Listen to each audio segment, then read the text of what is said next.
Lesson number 2. या देशाला मी काय देऊ शकतो. लेखक आहेत डॉक्टर APJ अब्दुल कलाम. हे नाव आपल्याला सर्वांनाच परिचित आहे.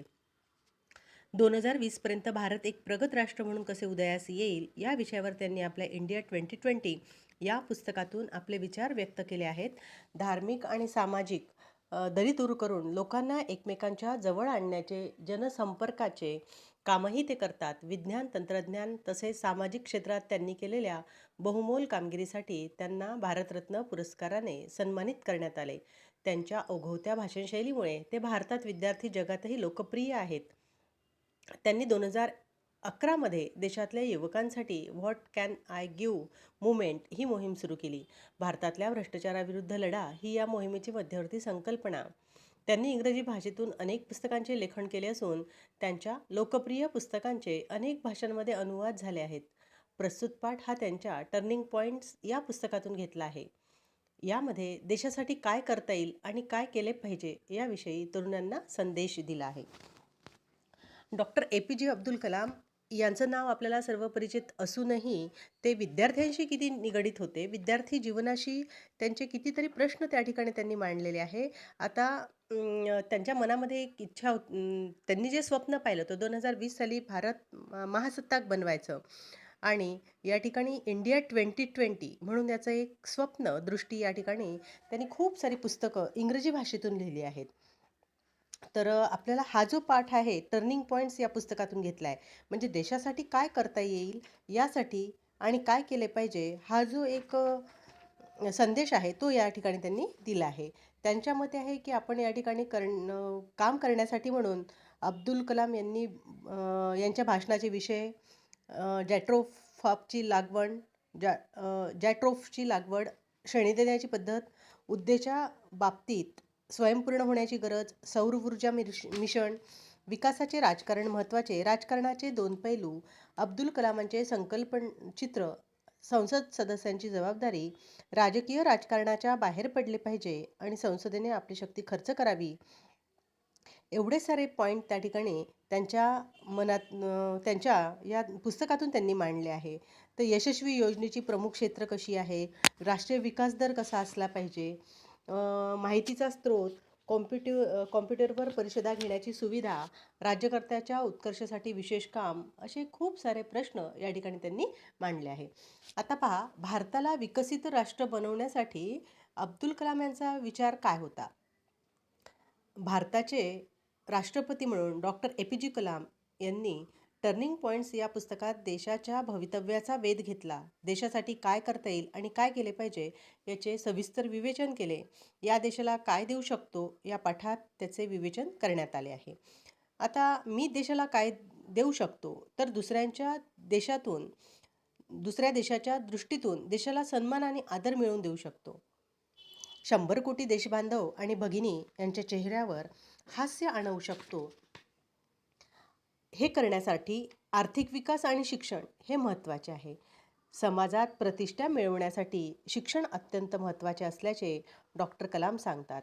इतरांना देण्याची सवय आपण आत्मसात केली तर आपल्या देशबांधवांना विकासाच्या मुख्य प्रवाहात आणण्यास मदत होईल असे कलाम म्हणतात.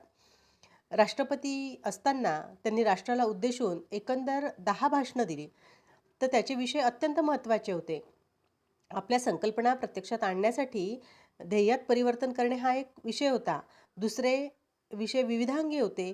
आपली आठवण कुठल्या तरी कार्यासाठी यावी, मानवी आयुष्याच्या प्रतिष्ठेसाठी शिक्षणाची जरुरी, नोकरीच्या संधी निर्माण करण्यासाठी नेमके काय करावे याचा आराखडा तयार करणे, ऊर्जेच्या बाबतीत स्वयंपूर्ण होणे, 100 कोटी जनतेचे एक स्वप्न, एक संकल्प, राष्ट्रामध्ये चेतना जागवणे आणि मी या देशाला काय देऊ शकतो ह्या सर्व विषयांचा उगम भारताला एक विकसित राष्ट्र घडवणे ह्या एकाच कल्पनेतून झाला आहे.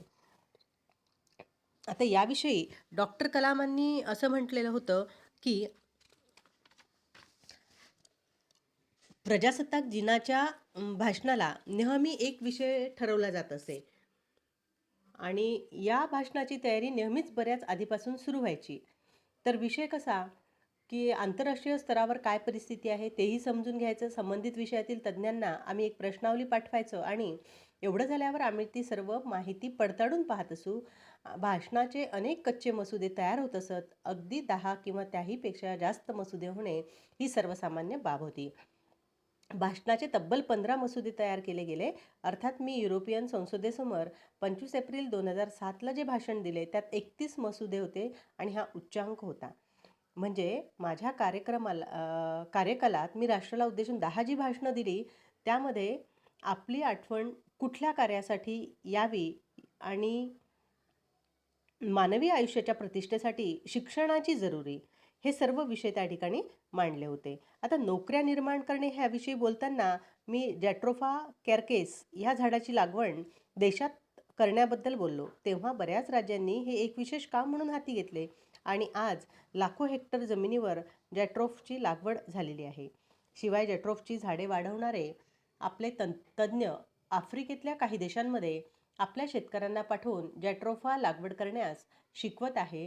म्हणजे त्यांनाही या झाडापासून तेलाचे उत्पादन करता येईल आणि जॅट्रोफा पडीक जमिनीतही लावता येते. एकदा लावल्यावर झाडाचे आयुष्य 50 वर्षाचे असते आणि दरवर्षी त्यांना येणाऱ्या फळांच्या बियांमधून जे तेल काढता येते ते डिझेलमध्ये मिसळता येते. म्हणजे त्यांच्या एकूणच शिक्षण शिकवण्याच्या वेगवेगळ्या दृष्टिकोनातून आपल्याला लक्षात येतं की हे जर समजा आपण केलं तर आपल्याला बऱ्याच काही संधी निर्माण करता येऊ शकतात आणि आपण चांगलं देऊ शकू, या देशाला आपण चांगलं काहीतरी देऊ शकू. जसं की शिक्षणाच्या क्षेत्रात मुख्य परीक्षेच्या पद्धतीला बाद न येऊ देता विद्यार्थ्यांचे मूल्यमापन करण्यासाठी वेगवेगळ्या पद्धती ठेवाव्या असा एक विचार त्यांनी आणला. Central board of secondary education गुण देण्याच्या ज्या पद्धतीने विद्यार्थ्यांच्या मनावर अतिशय ताण येतो ती बंद केली आणि श्रेणी देण्याची पद्धत सुरू केली. त्यामुळे स्पर्धा निकोप झाली.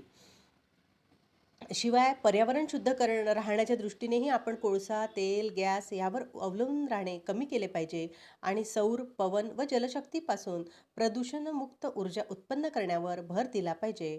सरकारने 2020पर्यंत 20,000 मेगावॅट इतकी सौर ऊर्जा मिळविण्याची योजना सौर ऊर्जा मिशन अंतर्गत जाहीर केली आणि सौर ऊर्जा तयार करण्यामध्ये दुसरेही मुद्दे समस्या आहेत जे की सध्याच्या 15% क्षमतेच्या फोटोव्होल्टेक सेलऐवजी बरेच संशोधन करून योग्य असे पर्याय वापरून ही क्षमता कमीत कमी 50% वाढवली पाहिजे.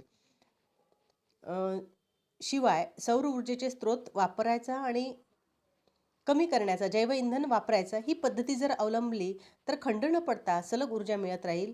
गुजरातमध्ये खाजगी कंपनीच्या सहकार्याने सौर ऊर्जा मिळवण्यासाठी 600 मेगावॅट क्षमतेचे यंत्रसंच बसवून प्रकल्प उभे केले. त्यातून रोज 30 दशलक्ष युनिट्सचे उत्पादन होते आणि गुजरात सरकार प्रति युनिट 15 दराने ती ऊर्जा विकत घेते.